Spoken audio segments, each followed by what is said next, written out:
Con toma de decisiones. El riesgo al tomar las decisiones. Por ejemplo, se juzga a un individuo por la presunta comisión de un delito. La hipótesis nula, ¿sí?, sería entonces los datos pueden refutarla o no. Es inocente. La hipótesis alternativa, ¿sí?, no deberían ser aceptadas sin una gran evidencia a favor. Rechazarla por error tiene consecuencias consideradas menos graves que la anterior. Es culpable.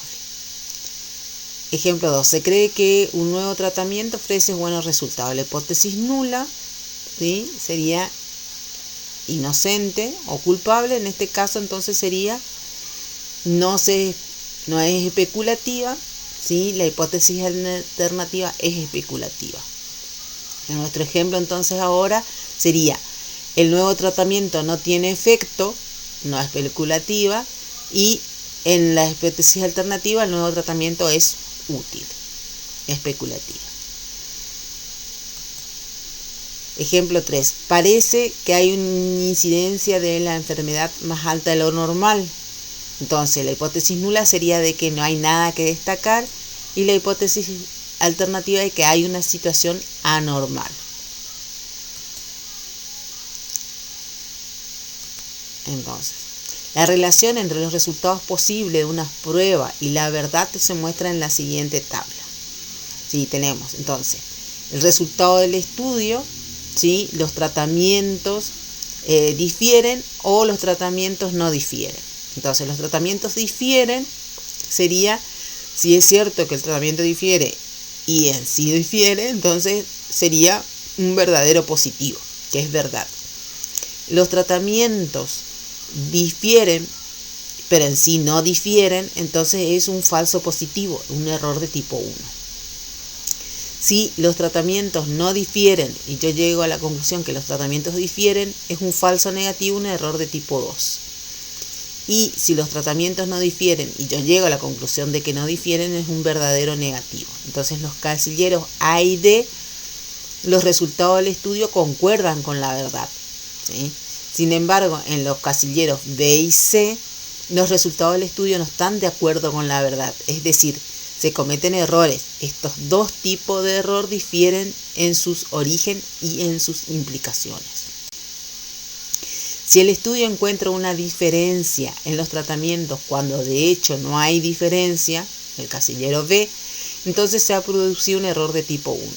Bajo estas circunstancias, los resultados del estudio son falsamente positivos.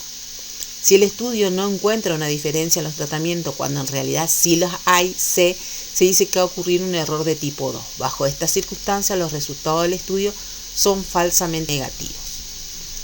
Tipos de error al contrastar la hipótesis. Tenemos un rechazo, ¿sí?, de la hipótesis nula, pero la hipótesis nula es cierta, entonces es correcto el tratamiento, no tiene efecto y así se decide.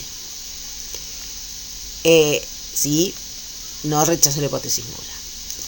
No rechazo la hipótesis nula, pero la hipótesis nula es falsa, hay un error de tipo 2, el tratamiento sí tiene efecto, pero no lo percibimos, una probabilidad beta. Yo rechazo la hipótesis nula, aceptando la alternativa, pero la hipótesis nula es cierta, entonces en ese caso hay un error de tipo 1, el tratamiento no tiene efecto, pero se decide que sí, hay una probabilidad alta. El otro caso es que rechazo la hipótesis nula, acepto la alternativa y la hipótesis nula es falsa. Entonces es correcto, el tratamiento no tiene efecto y el experimento lo confirma. El tratamiento tiene efecto y el experimento lo confirma.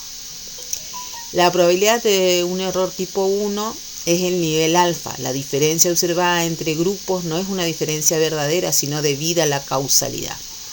La probabilidad de un error tipo 2 es el nivel beta. El estudio no encontró diferencia cuando en realidad sí la hay. Los investigadores especifican los niveles alfa y beta cuando planean un estudio. Por lo común el nivel alfa se especifica como 0,05, que significa que el investigador está dispuesto a aceptar un riesgo del 5%. Se comete un error de tipo 1, concluir falsamente que los grupos difieren cuando en realidad no es así. Además, el investigador debe especificar de antemano el nivel beta o riesgo de cometer un error de tipo 2. Con frecuencia, es de 0,20 y se considera un nivel adecuado para beta. En otras palabras, se permite una causalidad de 1 en 5 de ignorar una diferencia verdadera entre los grupos. En condiciones ideales, los valores de alfa y beta deberían ser especificados por el experimentador antes de iniciar la investigación. Estos valores determinarán qué tamaño de la muestra tendrá que escoger para calcular la prueba estadística que haya seleccionado. Sin embargo, en la práctica es común que alfa y n quedan especificados por adelantado. Una vez que alfa y n hayan sido seleccionados, queda determinado el valor de beta. En vista que hay una relación inversa entre las probabilidades de cometer ambos tipos de errores, al decrecer alfa se incrementa la beta para cualquier n dado. Si se desea reducir la probabilidad de ambos tipos de errores, se debe incrementar el valor de n.